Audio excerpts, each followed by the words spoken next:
Welcome to Monday Night Live. My name is Brendan Malone, and in this episode, we're going to be speaking to Dean Mischewski. Before I introduce Dean, though, let me just say a huge thank you to all of our supporters at patreon.com/leftfootmedia. Thanks to you guys, this episode was made possible. Now, if you're not already a member of our Patreon community, you can join us right now for as little as $1 a month or as much as you'd like to contribute at patreon.com/leftfootmedia. Not only will you be helping to ensure that more of this great content keeps getting made, but if you support us with $5 or more per month, you will get exclusive access to an extra 4 to 5 exclusive patron-only episodes of our audio podcast, The Dispatches, every single month. So there you go, a great return on your investment in this humble but growing independent media venture. Right, back to our guest. Dean Mischewski lives near Christchurch and works in the local electronics industry. He also has a bachelor's degree in manufacturing engineering and a master's degree in theology. He enjoys studying the intersection of church history, Catholicism, science and philosophy, and is regularly invited to present on these topics at conferences and churches all around New Zealand. Dean has been married to Julie for more than 25 years and is the father of 9 children. His sporting interests include canoe polo, Olympic weightlifting, and historical European martial arts. So without any further ado, let's have this important conversation with Dean Mischewski about the ethics of vaccine choice. Dean, thank you so much for being here to have this conversation. Probably one of the big conversations of the moment, really, about the whole questions of vaccine and morality. Before I even start with your credentials, I know some people are going to be wondering about the photograph they've seen, the promotional image of you carrying what looks like a whopping great sword ready to do medieval type harm to the world. Just explain a little bit about what that is. Well, it is a whopping great sword. It's not sharp, so it won't do too much harm, but I study a little bit of historical European martial arts. That happened to be the most recent semi-decent photo of me that I had handy. So I thought, that's all right. I'll put that one up, and if it's horribly inappropriate, then we could come up with something else. But there you go. Yeah. So that was a German longsword. It's one of the weapon systems we've been studying. Oh well, there you go, mate. You don't run into a man every day who's studying Middle East or Middle European martial arts. So let's get to the really important credentials, I guess, because people often wonder in discussions like this. Okay, where do you guys stand on the whole vaccine thing?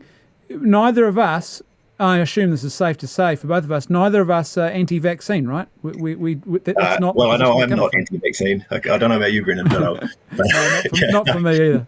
Yeah, no, neither of us are anti-vaccine. I've got 9 children, and they have had the normal regimen of vaccines in New Zealand. There's 1 or 2 that we have held off on. Gardasil would be an example, right? For ethical and other reasons, but no, vaccines are good. I was thinking earlier. Some good discoveries are things like antibiotics. That's pretty good. Anesthesia. That's pretty good. And vaccines would be right up there as well as far as the sort of net benefit to humanity. The other thing I should say too is that I'm pretty confident speaking here is that neither of us is saying to people don't get vaccinated. That's not what we're saying, and we're not saying do get vaccinated. This is a conversation about forming your conscience and your intellect, and then making a decision, right? Oh, that's exactly right. Yes, forming the conscience above everything else. And I don't know, I've watched some of the other interviews you've done, like with Dr. Pemberton, and let's be data driven and things like that. Yes, so get informed. And I don't know, an important principle in all this is the centrality of our own conscience, right? Yeah. Regardless of what this is, at least in Catholic thinking on this sort of stuff, regardless of what position I might personally come to, that's when it's a prudential issue to a large extent, then and it's a matter of forming my conscience. That's my conscience, right? I can't judge someone else's conscience, right? We can put some principles out there, and we can try to assess those principles. But conscience issues are a tricky field, and the only conscience that I've got really good insight into is mine. Well, it's funny. I actually said this in a recent episode of the podcast where I laid out what I thought were 8 criteria because I think in principle you could have a morally acceptable compulsory vaccination campaign, but 8 important criteria would all have to be met, and I don't think they're currently met in this situation. I know some might even disagree with that. Even if you meet all 8, they might say, well, the the whole respect for human dignity thing, does it require that we actually respect it? Absolutely. The thing, though, that it seems to me is that we are not really considering the implications of just how important the human conscience is. And I think particularly for one of the things I talked about in that podcast was that for Christian theology, right from the very beginning, it's seen the sacrosanct nature of human conscience, that in the Christian vision of reality, even God will actually tolerate and honour your conscience decisions. So if you choose to walk away, he doesn't drag you screaming back. Yeah, that's true. We're not robots. Yeah. Right? And part of being made in the image and likeness of God, as creatures with intellect and will, is that we're supposed to form our intellect and then use our will to choose what our intellect sees as true. And conscience is a massive tool for that. So I think I agree with you. You could, it might be a very, very high threshold, but you could make a case. I don't know. Imagine it wasn't COVID that we were talking about here, but we were talking about super duper transmissible Ebola or something, and you get anywhere near it and you're dead in 30 minutes or something like that. Then you'd have to, if you had a conscience objection to getting vaccinated, you'd have to take some pretty stringent precautions in that scenario. But vaccine mandates might play a part. I don't know about you, but one thing I found really frustrating is it seems to me this is an issue. There's so much false dichotomy now, and so people are seeing this in a very simplistic, far too simplistic binary. And in actual fact, the conversation's bigger than just get vaxxed or not get vaxxed. There's so many factors at play here, and I think I see this is like the first casualty of war, and effectively our country's been put into a war footing, right? Where it's just like, no, get it done. And you're doing it for the safety of the nation, and you're a traitor, or you're not a patriot if you don't do this thing, right? It seems that's got that vibe about it now. Yeah, it really does, and along with that, there's pressure. Well, I think everyone wants to be the good guys, right? And when you approach a complicated issue with just a binary kind of focus, then, well, if they don't agree with me and I'm clearly the good guy, they must be the bad guy. And therefore, it's okay to demonize them a little bit, we've got to respect people. Yeah, good point. Here's the funny thing about this, though. From a Catholic perspective, the Catholic Church and her wisdom and sort of ethical and moral philosophy has actually been exploring and talking about this issue in particular for, we're almost 20 solid years now. There's been documents about this ever since this came to light with other vaccines about the ethical questions, right? So can you just give us a little bit of a sense of what, from a Catholic perspective anyway, because obviously a lot of the listeners and watchers to this episode are not going to be Catholic, possibly not even Christian at all, but give us a sense to the sort of ethical pedigree, if you like, that has been applied to this particular question of vaccines since I guess that's one of the benefits of being Catholic, is like there are people out there within the Catholic world and who are vested with some teaching authority that have been thinking about this sort of stuff, right? So the one important document that comes to mind is Dignitas Personae from 2008 from the Congregation for the Doctrine of the Faith. Doctrine just means teaching, so it's like a teaching office of the church, with the sorts of documents that they commonly put out are normally reviewed and approved by the Pope. So this particular document it's quite wide-ranging because it deals with all sorts of bioethical issues. And toward the end of it, it gets into vaccines, and especially vaccines that may involve illicitly derived biological material. So that has something to say about it. Prior to that, in 2005, there was a document done by the Pontifical Academy for Life in conjunction with the CDF, the Congregation for the Doctrine of the Faith, in response to a query that was submitted to them by one of the faithful about vaccines. It was the Rubella Vaccine, right? German measles. It was because it was a situation where it's a very dangerous disease, very harmful, and no fully ethically uncompromised alternatives available. Okay. And so in a lot of respects, that parallels the situation that we have now. So the principles that are in that document come through and are reflected in later documents. And so that's sort of mid-2000s. And then the most recent one would be the note that has come out from the Vatican on COVID-19 vaccines specifically in December 2020. So they all build on each other. They refer to each other, and they give some good principles to inform ourselves. Okay, so here's a question then. What might be perhaps the conscientious objection that people might have to, in this case, the COVID vaccine? Yeah, it's the involvement of cell lines derived from aborted fetuses. Okay, so in New Zealand, the only accessible vaccine is the Pfizer vaccine. That was produced without the use of without a connection to abortion, and developed and produced without a connection to abortion, but confirmatory testing is the wording that I've seen. So and I'm not exactly sure what that means. Some form of quality control does use or has used the HEK293 cell line. HEK293. It's human embryonic kidney, right? It's from the 293rd experiment that was done on human tissue. In this case, it was derived from a Dutch girl. Actually, one of the things that really intrigued piqued my interest in this whole thing was that this Dutch girl who was aborted in we think 1972. She'd be basically the same age as me.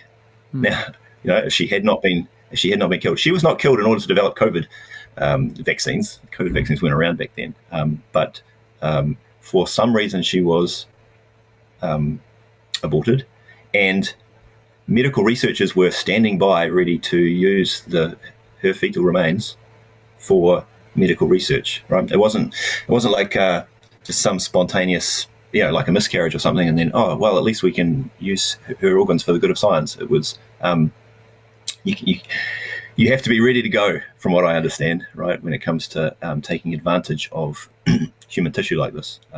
And so there was certainly some evil back then, right? And the question around vaccines, COVID vaccines and what have you, is around the connection of these vaccines to that evil, and how close or distant is it, and how what form of cooperation do we have with that if we take the vaccine. Now, obviously, on that point, the Christian ethical understanding, and I would just argue probably just your basic natural law ethical understanding would be that there is a possibility of exempting oneself in a sense because of the remoteness of you, the vaccine, desperate vaccine user, to the act itself. Now, what that doesn't do though is that it doesn't make the vaccine or any given vaccine or a process ethical suddenly. The process would still be unethical, but it becomes permissible to use it because of the very strict moral criteria that are applied in that situation, right?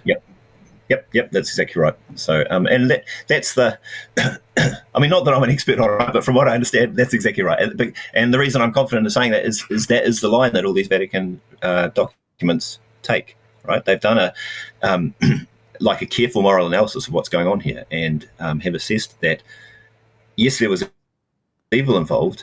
For the desperate vaccine taker, their cooperation with that evil is what you say. It's remote, which means not close, and it's material rather than formal, which means the person receiving the vaccine did not intend the evil to have happened. If a person has a conscientious objection, and people do, what should they do instead? Because I think often one of the accusations, I've had this levelled at me actually, is, oh, look, I've heard you raise questions about X, Y, and Z and about the morality of this, but I've never heard you demand people wear their masks and do this and do that. So what you and I are talking about here is not a situation where someone says, I don't care, I'm just going to go about my business and become my own personal super spreader, Yeah, no, that's right. The documents that we're talking about go into this. The most recent one from 2020, especially. We can quote it if you give me a second to look it up. But if we like, but the principle there is, vaccinations are not morally obligatory, right? They need to be voluntary, You might have really good reasons that you should take them, but if your conscience does not allow you to take of this nature, then you have to do what is in your power to not be a threat to the people around you. Yeah. Right. To not pose a risk to the health of the people around you. So that means things like live a healthy lifestyle, wash your hands, cough etiquette, social distancing, all that sort of stuff. Because, you still have to. Well, the fundamental thing is love of neighbour, right? So you still have to love your neighbour in the best way that you can. If you judge that love of neighbour means that you can't take the vaccine, then you also need to be judging that love of neighbour means I'm going to look after the people around me or not be a threat to them as much as is in my power. Yeah, it's funny, isn't it? Because it's one of the things too. I talked about this recently, actually, is that in my conversations with people who are a bit hesitant about mask wearing, and I think I think you and I are probably in agreement here that the data is a mixed bag, because it's almost certain where none of us, or large numbers of us, are not wearing the right type of masks, and we're not wearing them properly. But even then, the precautionary principle would still apply. That there is if there's an indication that a particular course of action is more likely to cause harm than another course, even if it's a small reduction, in this case in particular, you should really pursue that. Yeah, and I guess, I can see masks. Well, I had to study the mask things a little bit just for some professional reasons, right? And I was surprised that my main point of focus was the World Health Organization's guidance on masking. And I was surprised by how nuanced their 20-something page document with its 172 footnotes, how nuanced it was, right? I mean, I don't think... So the government messaging is pretty down the line. And I think to be fair, you need to have some kind of clear, simple messaging. You can't get into check out footnote 163 and what it said about this study, right? But it's the normal what the World Health Organization says is the normal mask wearing stuff, cloth masks and things that we commonly see. They could be good for catching droplets, which is one of the potential COVID spreading mechanisms, but it's probably not the main one. So it's not that effective. But to your point, one of the things that the World Health Organization also says is that this is not a direct quote, but it's to this effect: wearing the masks shows that we care. Yeah. Right. It helps reinforce concern. And so if someone was had a conscientious objection to a vaccine, they would have a duty to do everything they could to, like I say, minimize their risk. And one of that would be being very conscientious about how and where they wear masks. Okay, so let's say we've got someone here who is who's got a conscientious objection to vaccination. Because I'm starting to hear this in some circles, particularly in religious circles, this sort of accusation of people being overly scrupulous, and I don't worry about it, it's not a big deal, because, I've actually seen secular people now lately quoting Pope Francis and claiming that he's given it the all clear. But what actually has been said and what has not been said? Yeah, okay. I mean, it's worth quoting some of the documents here, because you do get the simplification of the message a little bit. So the first one's from this Dignitas Personae, and it's talking about, it's referring to biological material, whereby that it means things like abortion-derived cell lines. Yeah. Okay. And maybe actually before getting into that, we should talk a little bit about what that means, right? So in the case of the COVID vaccine, where it's HEK293, the human embryonic kidney cell line, so there are not bits of this Dutch girl in the vaccine. Yeah. Right. That's people sometimes say it's got. I've come across people who have said these vaccines have got aborted baby parts in them. That's not the case. No, not at all. It's cells. They're cell lines, right? So cells that were originally derived from there, they have been preserved, reproduced, and then used for medical research, and then for various things in the development and or the testing and or the production of some of these vaccines. In the case of the Pfizer vaccine, as far as we know, it's only in some testing. Yeah. But anyway, so a quote from Dignitas Personae is that grave reasons may be morally proportionate to justify the use of such biological material. Thus, for example, danger to the health of children could permit parents to use a vaccine which was developed using cell lines of illicit origin. Right, so that's very important. That's where a lot of people kind of stop when they think about it. Right, grave reasons may be morally proportionate to permit parents to use a vaccine. So it's talking about parents here, but this applies to anybody. Which was developed using these cell lines of illicit origin. But it goes on, while keeping in mind that everyone has the duty to make known their disagreement and to ask that their healthcare system make other types of vaccines available. That's the bit that is so often missed in people quoting Pope Francis, right? Or in a lot of the Catholic related messaging around it. I'll give you another quote. So this is from the Pontifical Academy for Life, the 2005 document. It's moral reflections on vaccines prepared from cells derived from aborted human fetuses, right? So it's directly relevant to what we're talking about here. What are we supposed to do? I like this. It says doctors and fathers of families, right? Fathers being supposed to have some sort of protective role here. They have a duty to take recourse to alternative vaccines if they exist, putting pressure on the political authorities and health systems so that other vaccines without moral problems become available. They should take recourse, if necessary, to the use of conscientious objection with regard to the use of vaccines produced by means of cell lines of aborted human fetal origin. Equally, they should oppose by all means, in writing, through the various associations, mass media, etc., the vaccines which do not yet have morally acceptable alternatives, creating pressure so that alternative vaccines are prepared which are not connected with the abortion of a human fetus. Right. So there's a little more that's worth quoting, but I think it's worth just dwelling on that. Conscientious objection is an option, but equally, if the reasons are grave enough, and we can talk a little bit about that, then taking the vaccine is a legitimate option, right? And that is the option. To be fair and to be clear, that's the option that is promoted by Pope Francis and by the New Zealand Catholic bishops. Is you should take the vaccine. That's what they are saying. Now, I want to give a bit of kind of friendly pushback on the bishops, noting that if you had made a list of the 10 easiest jobs in the world, then being a bishop wouldn't be on that list. No. But I personally would like to have seen more emphasis on this need to make known our objections. Right. So we do have a requirement to object. If we have a requirement to object, right? Yeah. And that could take a number of different forms. But the main messaging that we're getting is just take the vaccine; it's all good, right? Yeah. If you dig into what the New Zealand Catholic bishops have put out, like the stuff that they've linked to on their website for the Nathaniel Centre and everything, it certainly mentions the connection to the aborted fetal tissue.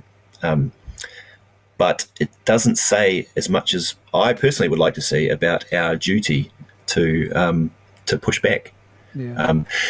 See, people, Catholics in authority, or just thoughtful Catholics will go, "Yep, there are issues here, right?" There, and it's kind of we've reluctantly have to take this vaccine because it's the only one available. It does have this connection. It's remote, so we're not that guilty.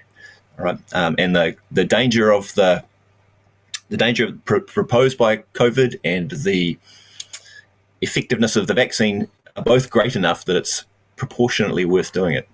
Right, we'll say that, but if we don't push back, nothing's going to change. I mean, in theory, we want things to change, right? We want to be moving to having effective, ethically derived vaccines with none of this conscience pressure on us. None of this ethical taint. But if we just say, yeah, it's a shame, but we need to do it, there's no alternatives, carry on, then there is no pressure to change. Right? So what do you think people of goodwill can do then to perhaps promote alternatives? What could they do? Yep. That's a great question. One thing is talk to people about it, like at least let people that you associate with know about this. because I thought you might ask a question just like that. It was like I was thinking, what have I personally done, right? I've written to Pfizer, right? Written to Pfizer, their Australian New Zealand media team, just saying, hey, there is this issue. Could you please, in some way, help provide an ethical alternative? This is troubling to us. And I've written to the Ministry of Health, saying that this is a difficult conscience situation for some proportion of New Zealanders, and it would be great if there was an alternative vaccine available. There are some out there in the world, right? You can go to places like the Charlotte Osier Institute, or there are other places where you can look on the internet to see the ethical status of various vaccines. But the Indian vaccine, what's it called, Covaxin, I think that's what it's called, is an example of one that doesn't have this dodgy association. So it would be nice if the New Zealand government made some doses of something like that available. Perhaps that would be a way to push us past the 90% barrier, maybe, if there were, for people whose conscience is troubled by this. Or I didn't think of this until after I'd written to Pfizer, but maybe ask them, hey, how exactly are you using these HEK293 cells these days, right? Is it ongoing quality control, so we still have this ongoing connection, or are you done with it now? It was just confirmatory testing when you were first releasing things. It'd be nice to have some clarity there. So those are a couple of things that can be done. In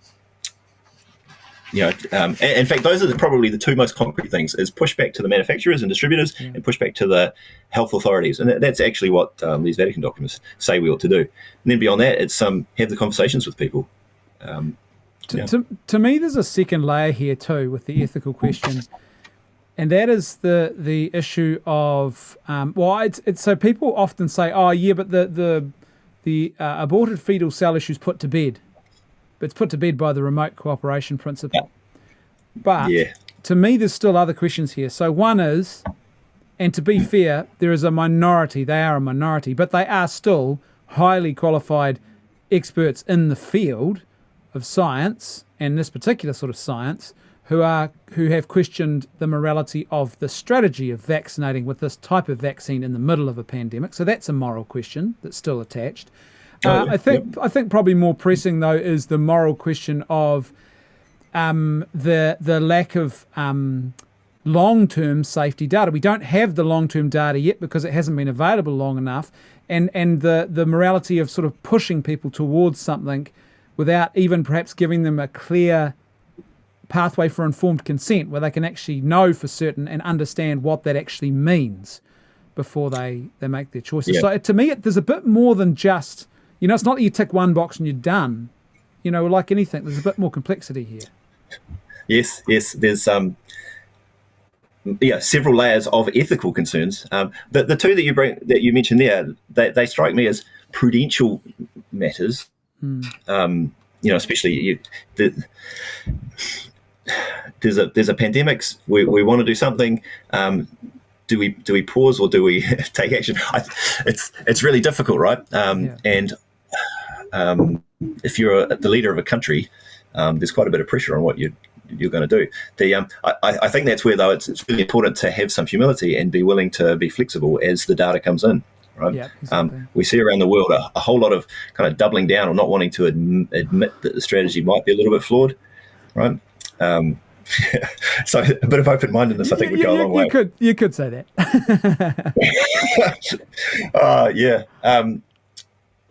Imagine if there was any world leader who sort of came out and said, you know what, this hasn't worked that well, we're going to pivot and try and do something else.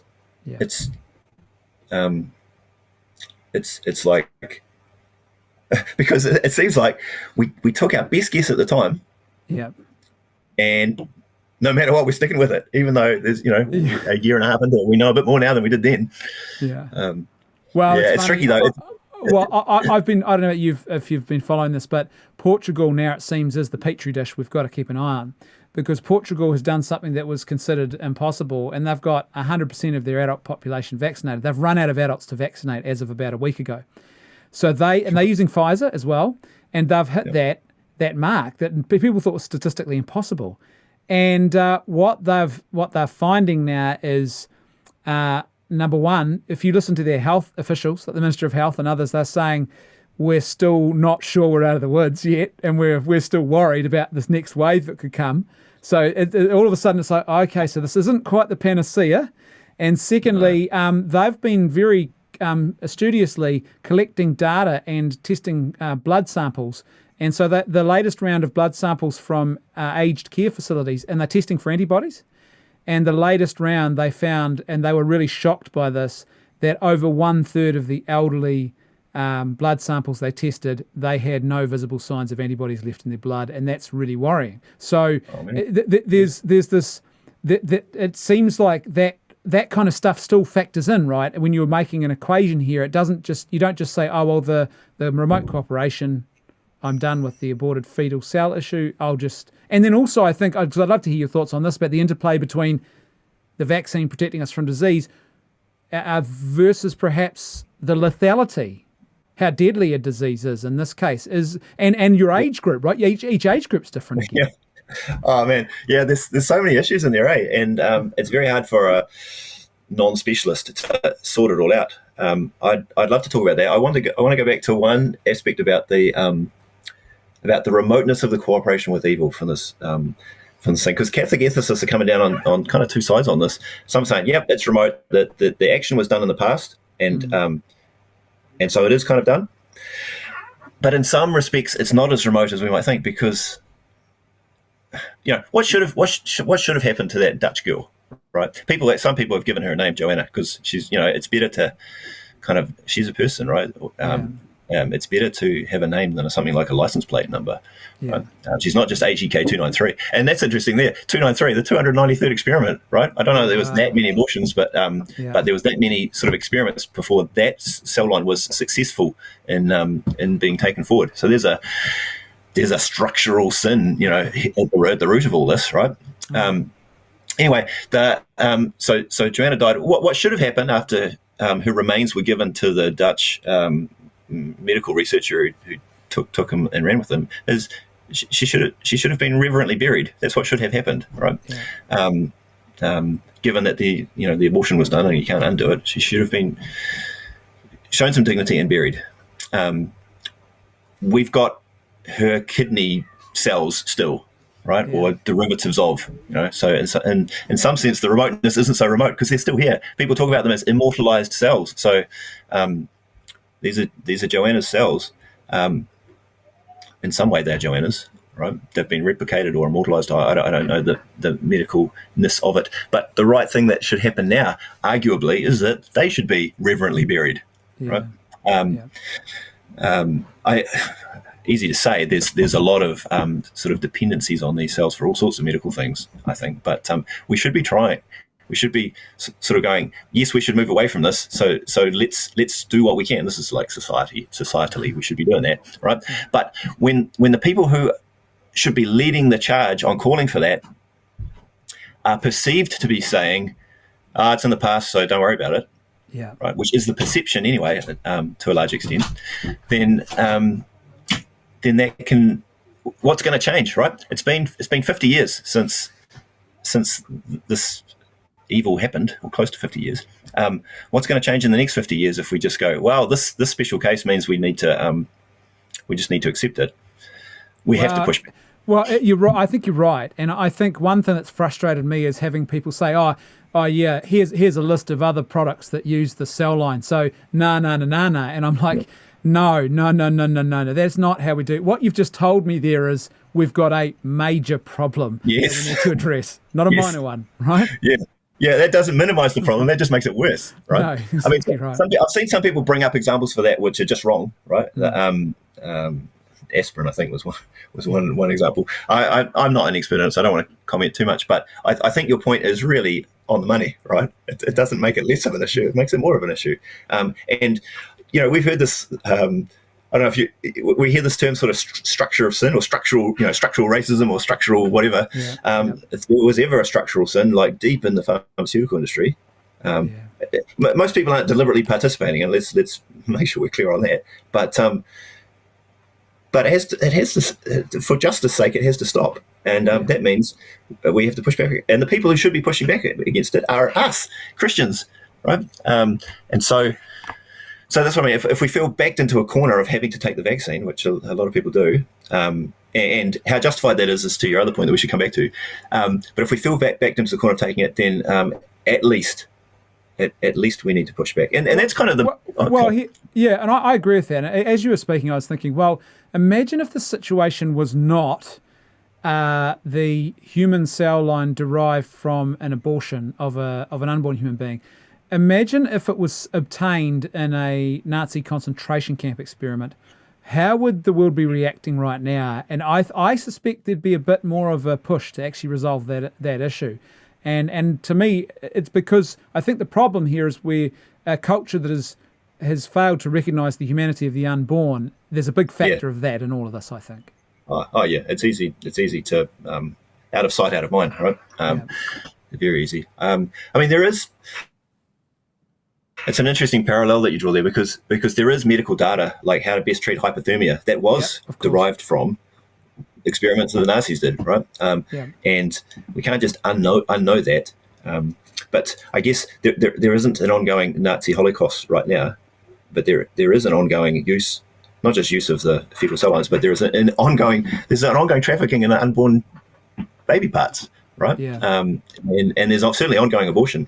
Well, I think the big difference too is that we're still using. There's a direct link, like physical, tangible link. It's not just a piece of knowledge that was gained immorally. Because the knowledge itself is what would you call it? The way it was gained was morally tainted, was immoral. The knowledge itself is neutral. In this case, though, that what we're doing here is actually, as you've already said, it's so clearly linked and it draws on that original act still. It draws on it, yeah. So to be clear, we're not, if we take a vaccine, I mean, we're just reiterating this, but it's important. If we're taking the vaccine, we are not endorsing abortion when we take the vaccine, right? And we're not contributing to it when we take the vaccine, but we are missing an opportunity to help make things better if we don't push back on it. And it is our duty as Catholics. I'm just a little bit sad that it's not emphasized more. It's our duty as Christians, but specifically as Catholics, the stuff that we're supposed to, the material that we're supposed to form our conscience with tells us that we have to push back. We have to make known our objections here. What about, let's go back to that issue. That was a long roundabout way of not answering the original question, but what about that interplay then between, because, I think about someone like you. You're in a probably relatively safe, not totally safe, relatively safe age group, and you've got a health demographic that's all in your favour. That's quite a different scenario than someone who was in your age group who had comorbidity. Yep, absolutely it is. And it's a very different, it's a different weighting to the various factors. If for like your elderly grandparents compared to your teenage son, right, or something like that, which is why you can't just make a draw a line, or make a real clear judgment call. The way I sort of think about it, the New Zealand bishops, for example, are aware of the ethical problems, right? And they see it, and I see it in the same way. They see it as balanced to a degree by the fact that the cooperation and the evil on the part of people like us who might take the vaccine, it's remote. Because abortion was long ago and it's not continuing for this vaccine, right? So that's sort of one part. Another factor is that there are no ethically untainted alternatives available to us here in New Zealand, which is a shame, but that's the current situation. And they see that the danger of the disease is very, very high and the protection afforded by the vaccine as also being high. So all of those sort of four factors are at play.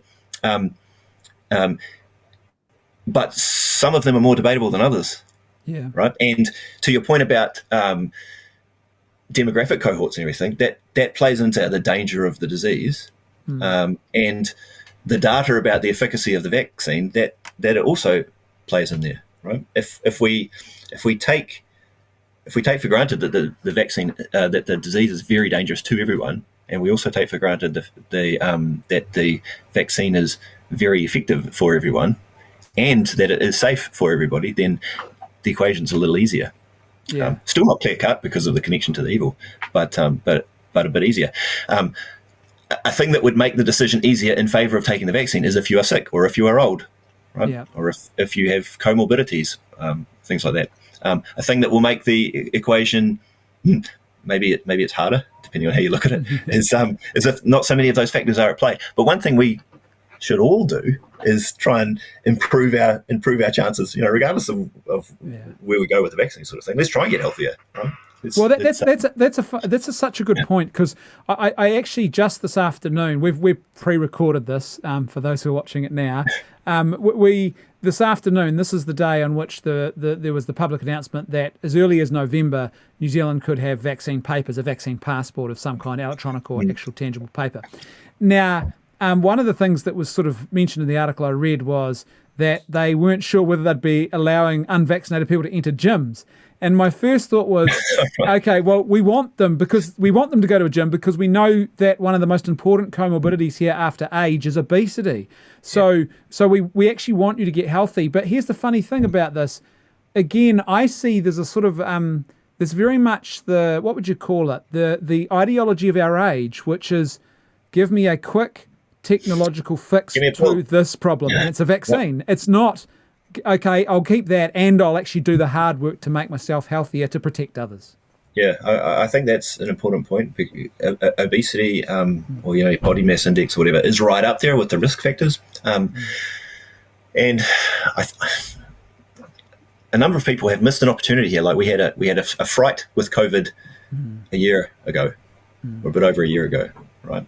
And it was reasonable to expect that at some point it's going to come back, and we sort of, as a country, sort of stamped it out. But there's always the risk it'll come back.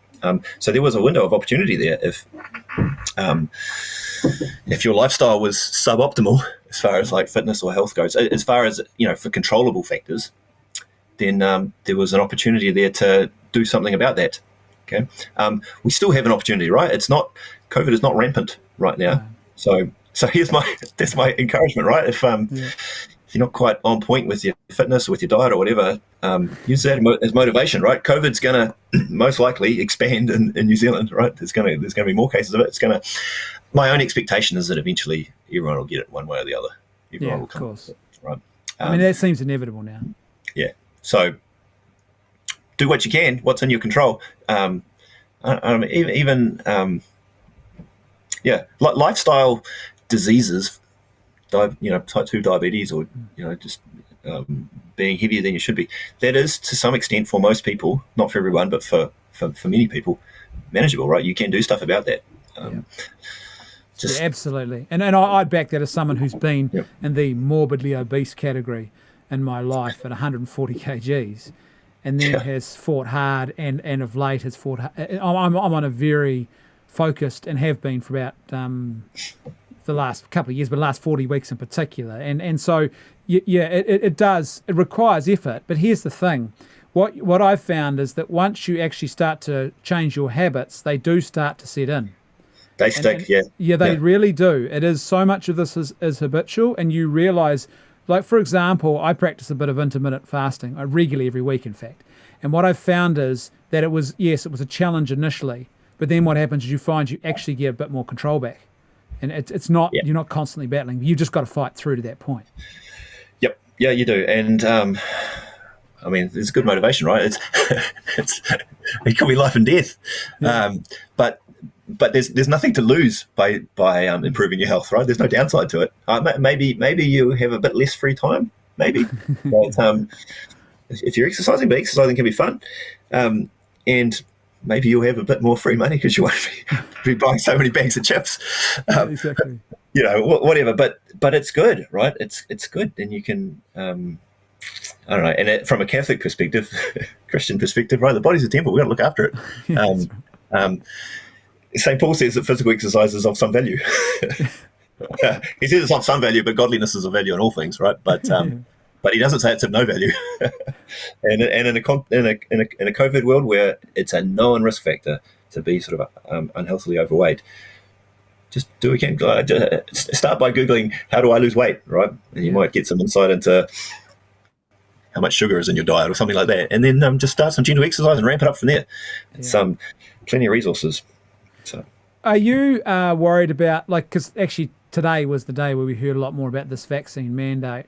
I have to say, in fact, I produced a podcast just late this afternoon in response. I'm concerned about what I heard and what wasn't answered. But are you concerned about vaccine mandate drums, the whole concept of forced vaccinations? What do you think the implications are? Yep. I'm concerned about it. I'm optimistic that it won't come to that here, but then most things are like, oh no, it'll never happen here. Eventually do. So I don't know that that's the wisest way to be. I think, man, I think it does concern me, right? The most dangerous people in history have been the ones who are convinced they're doing the right thing for the good of everybody else. Yes. And that's, you can make a case that vaccines are good. I'm just hopeful that the longer people are reasonable about it, and we're using encouragement rather than compulsion, the clearer the situation will become. I mean, we understand more about this whole situation if you make even a small effort to try to be informed now than we did 18 months ago. Yeah. We also have a better understanding of the impact of some of the more draconian measures like lockdowns and things, right? How harmful that can be to an economy, which an economy is just people together, right? So it's harmful to people. But I do worry that, well, here's one concern, right? So let's say there is a little bit of risk with the vaccine. Okay, people try to downplay it, but let's say there is a little bit of risk, and even the people who, even someone who's going home for the vaccines doesn't have any ethical problems with it and wants to take it. I think in the back of their mind there's a little bit of risk. I should do this, but there's a little bit of risk even if they don't talk about it much. Now, once you've taken the risk, how do you feel about the people who don't take the risk? Yeah. They're just freeloaders, right? They're benefiting from everybody else taking the risk on them. So that can tend to make you think that they shouldn't have some of the privileges that they might otherwise have. Right? Yeah, it's not healthy, is it? One thing it was interesting about Portugal, and I can see why they were able to achieve the target they did.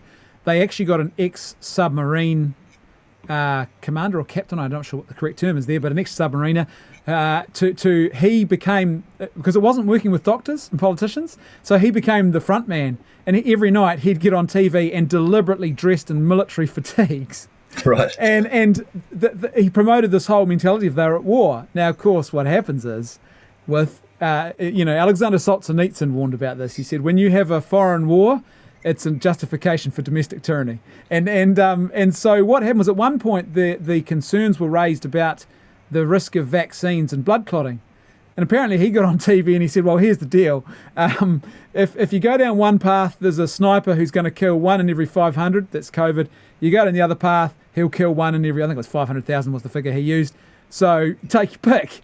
And I was like, how very utilitarian, because effectively it's just the trolley car problem, right? But it's different if you've got choice. But if you're mandated, what you're effectively admitting at that point is if it's mandated, then we're willing to actually claim a certain number of lives in our quest to save a whole lot more. And that's extremely ethically unsound. Yeah. And to bring it back to kind of Catholic ethics, consequentialism, that's not the way you do business. Right? No. Freedom of conscience has to be respected. And we'll all feel better about it if we willingly get on board, right? I know, so I'd like to see the government be creative in addressing the concerns of people. If people are concerned about mRNA vaccines, for example, let's get in a couple, some number of more traditional vaccines. I suppose Novavax is a step in that direction, right? If people are concerned about the connection to abortion, then let's get some that don't have that connection. Let's make it easy for everybody to get on board with this. That's a really, I don't have to do it. I don't have to organise it. So the practicalities, I don't know, but that seems to me like a really respectful way to approach the problem. Well, it's good leadership, I would have thought, because I think, what I've discovered when I was younger in leadership roles, I thought it was about wielding the iron rod. What I've discovered now in my older years, and I'm still nowhere near complete wisdom at all, right, remotely, but what I have discovered about leadership is that actually the most effective leaders and leadership is about actually going to people and understanding them, and then they come on board with your vision.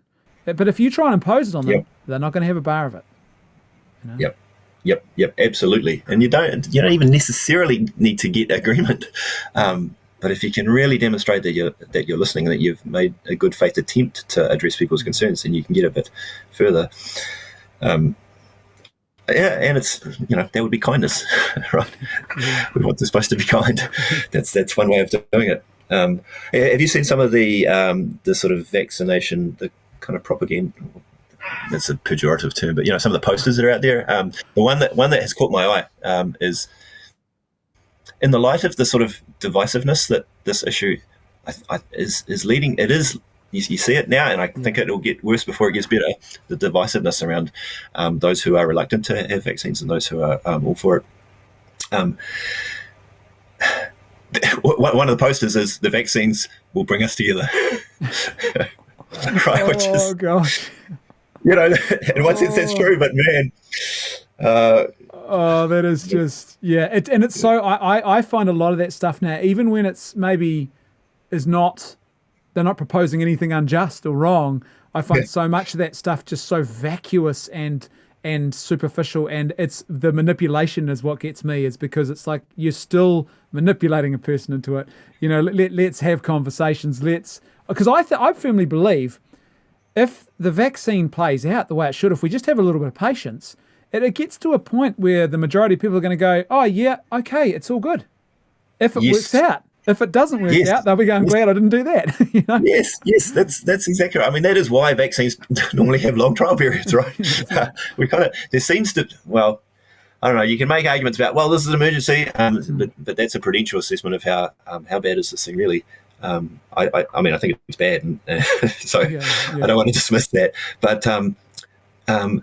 But not rushing into massive interventions that it's hard to get out of. Right? Because I think you're exactly right. The longer this goes on, I think I'm just going to repeat what you're saying there, Brendan, but it echoes what I've been thinking. It's exactly what I've been thinking. If we wait a bit and the vaccine's real good, look, or go back a step, if the vaccine was just good, you wouldn't have to force people into it, right? It'd be obviously good. And the fact that there are thoughtful and reasonable people, the category in which I put myself, Brendan, and possibly even you, having problems with it, I'd be happy to be. Well, I'd like to see the abortion connection is a difficult one, right? But sort of setting that aside for a moment, most vaccine hesitancy in New Zealand is not really around that. No. It probably should be more, but it's not around that. It's about concerns about safety and so on, and long-term side effects. But the longer we leave it, the more obvious it'll be, one way or the other. And the thing is, if it's good, it'll naturally persuade. Does that make sense? Yeah, it will. It's exactly right. It becomes unavoidable, right? It really does. And I think about this. There's a context here that a lot of people seem to be ignoring as well. There's a bigger social milieu in which this current attempt at a vaccination campaign is taking place. That's hot on the heels of the American presidency, and the media establishment went to war against one political party and the public, and they became very untrustworthy, and we saw so many examples of untrustworthy behaviour, and now they're like, oh no, you should trust us now. And so hold on, you got to earn that back first, and all of that sort of stuff. It's not as simple as just saying to someone, oh, just don't worry and get a vaccine. It's like, hold on, they exist in a culture, and it's more than and the erosion of trust in our institutions is a real thing, right? I wish you could kind of unreflectively trust the media. It'd make life so much simpler, right? And a lot of people have a simpler life because that's what they do. But you've got to do more than just say we are the single source of truth. You can trust us. You've got to do more than just say that, right? You have to, over a long period of time, you've got to back that up. And I don't know, it is hard in a pluralistic society where you've got alternative worldviews that don't line up very well. So that's always going to be difficult. But yes, we are definitely in a kind of an age of distrust, polarization. Our diversity is our strength, right? But it's not, because we've got such diverse views that it's very hard for people to treat those who disagree with them with the respect that they deserve as human beings. That's on that happy note. Let's wrap it up. What would you say, Dean, then to I guess what would your encouragement to people be to people? Just I guess a general encouragement about this whole vaccine question, the pressure, the tribalism, the hostility that's being fostered. How do people navigate that? What would you say to people? Start with love, right? And also try to assume the best for everybody that's involved, right? There's all sorts of, I'm going to use that term, conspiracy theories, and it'd be nicer if you could dismiss all of them out of hand. I think, and it would be also nicer if it didn't seem like there was at least a potential collusion of big government, big pharma, big media, big tech, all pushing the same wheelbarrow in the same direction. That's quite a powerful sort of cultural juggernaut that raises suspicions. I mean, look, I got a shock when someone directed me to the Wikipedia page of I think it was like the 12 largest pharmaceutical company payouts, right, from fraud or from criminal activity, and Pfizer was I think it was at number 3 on the list, right? It's not the world's most ethically robust industry, and that's a concern. It would be great if it was, but I still think that, like the medical profession in New Zealand, they want healthy New Zealanders, right? They're not out to give everybody a clot shot on purpose, right? No. And they are not part of some depopulation agenda. No. There may be people out there who are, right, but you're a friendly volunteer who is trying to help the country by giving up a lot of time to give people injections of the vaccine. They're doing it out of love, one way or another, right? And so we should remember that and assume that. So that's kind of the bottom line general approach. For Catholics, if I would just with respect to the vaccine and where we started with the ethical concerns and stuff, my kind of bottom line on it is that Catholics can, in good conscience, take the Pfizer vaccine, right? And Catholics can, in good conscience, object to taking that or delay taking it, right? Or potentially avoid it altogether, but certainly delay. But both groups of Catholics, all Catholics, should push back about it. They should be highlighting. They should be doing it under protest, to quote one or other of these documents. If you've got show notes or something, Brendan, we should put some links to these documents so people can look them up. A Catholic can, in good conscience, take the vaccine. Catholic can, in good conscience, wait or even avoid altogether. Or perhaps a better way to say that would be to wait for ethical alternatives, or wait to see how the data just plays out along with ethical alternatives, right? But everybody needs to do what they can to get us as a society away from just sort of blithely rolling along with, oh, well, these abortions, they needed to happen, and it's in the past now, so don't worry, because nothing's going to change if we don't push back. Yeah, good point. That would be my kind of key comment on this whole thing, right? That's a great have a duty to push back. I think too that whole, there's a lot of talk about being kind and everything else, and loving your neighbour, but it seems it's sort of very narrowly confined. Do this thing, and that's love of neighbour. But when your neighbour on the other side might have a disagreement, you've got every permission to judge and attack and ridicule and call them a danger to society and all that kind of stuff. I would say just cut all that out. One thing I've noticed actually is I've found now, particularly being a bit more on the front line, and this issue's being sort of the issue of the day, and so a lot more conversation about it, is the issue of the year, man. Yeah, well, it is, isn't it? And it's of the decade probably, and it's I find you just get a lot more attack coming at you, and I've really started to work on now is trying to find interior strategies for myself, instead of internalizing that and getting angry at the person. It might be a comment on social media or whatever it is.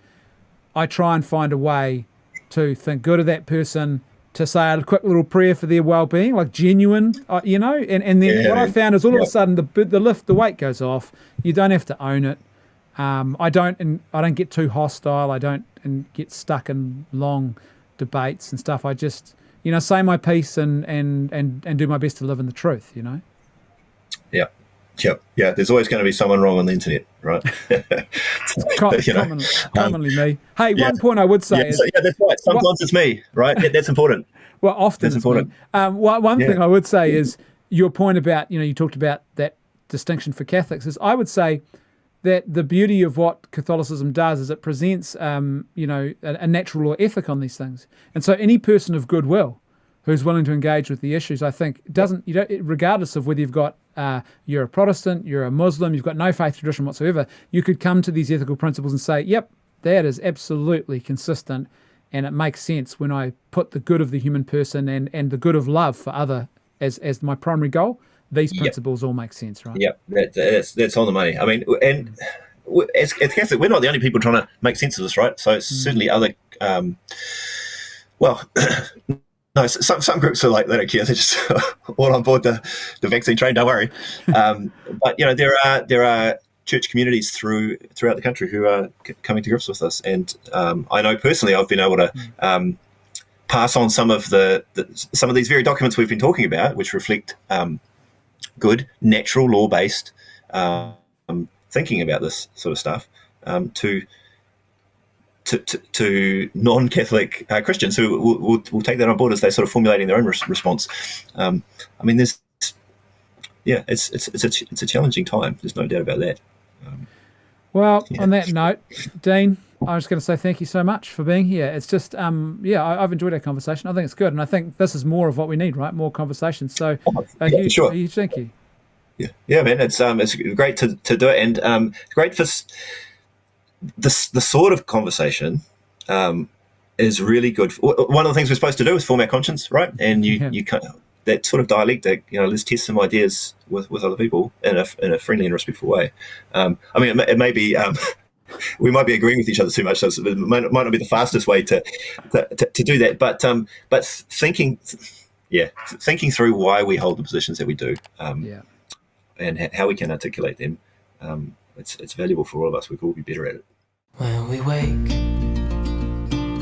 hear the birds and see the sun.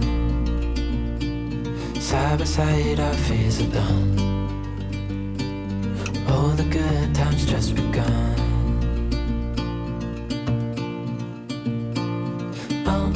We know what we have, let's hold on tight. Found what we're looking for in life. Call us crazy, but things are finally right. With you and I, the future is bright.